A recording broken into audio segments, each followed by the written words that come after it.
I think students should know that essays are read, and they're read carefully, and they're far more important than students imagine in the admissions process. What I say to students is, imagine 54,000 applications. Your essay is your one chance to tell us who you are, to tell your story, to make yourself stand out, to distinguish yourself from your peers, and it's a powerful voice in an admissions application file. I think it's important for students to write well, of course, make sure it's grammatically correct, but equally important is to make sure they tell us who they are. And we have a funny phrase here at Boston University where we say to students, be you.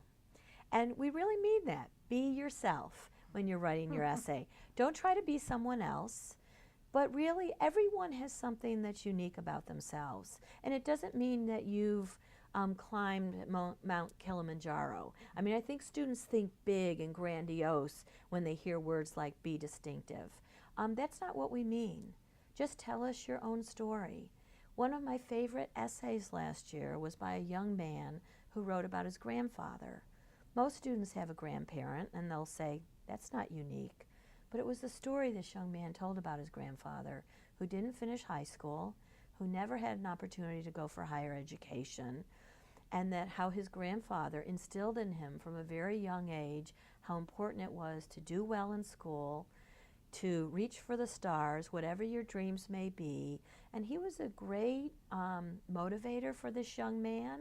And this was a young man who wasn't the strongest student in our applicant pool, but his essay was so poignant that we decided to give him a chance.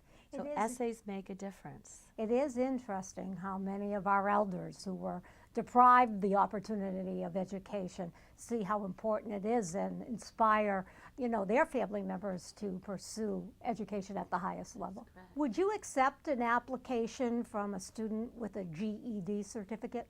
Without a doubt, yes. And then how do you assess the student? First of all, they get a GED diploma, and we get GED exam results. So we know where they fall in relation to the norms on the GED.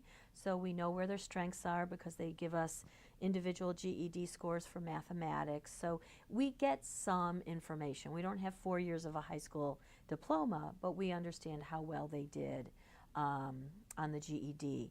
We still ask for letters of recommendation. If the student has been out working, we would ask for a letter of recommendation from an employer because often these students have life experience that we want to know about. Sports at BU and many of the Boston schools are, you know, where it's at for kids. So how do you deal with the student applicant who is really an athlete? We're a Division I institution, so yes, sports are important. We want winning teams for both our men and our women.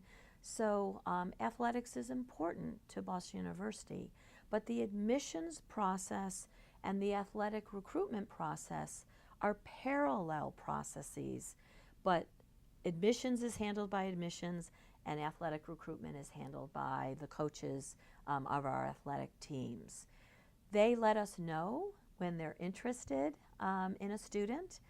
They let us know if a particular candidate is going to be life-changing for a team, it's going to take us to a national championship. Those are things that we want to take into consideration, but at the end of the day, admissions decisions are made by admissions. I think most people don't think it's that way. They think there's a separate deal made for the athlete that doesn't have to comport to BU, for example, standards. Yeah. So good information. If a student is a recruited athlete, there are guidelines and standards that have to be met by the NCAA. Right. And because students are often asked to sign what's called a national letter of intent, that comes from the athletic office. It does not come from admissions. And I think that's where some of the confusion comes into play, because the national letter of intent says to a student, you know, we want you to commit to Boston University for fill-in-the-blank sport. This is not a letter of admission, but if you're admitted, these are the conditions that you need to adhere to. So I think even though that is very clearly in our mind not a letter of admission, there is some misunderstanding about the weight that that letter carries. And it does carry weight. We've looked at a student and said to a coach, we think the student can be successful at BU, but it's still not an offer of admission. This excerpt is brought to you by the Massachusetts School of Law, the leader of reform in legal education and the leader in multimedia education for the public.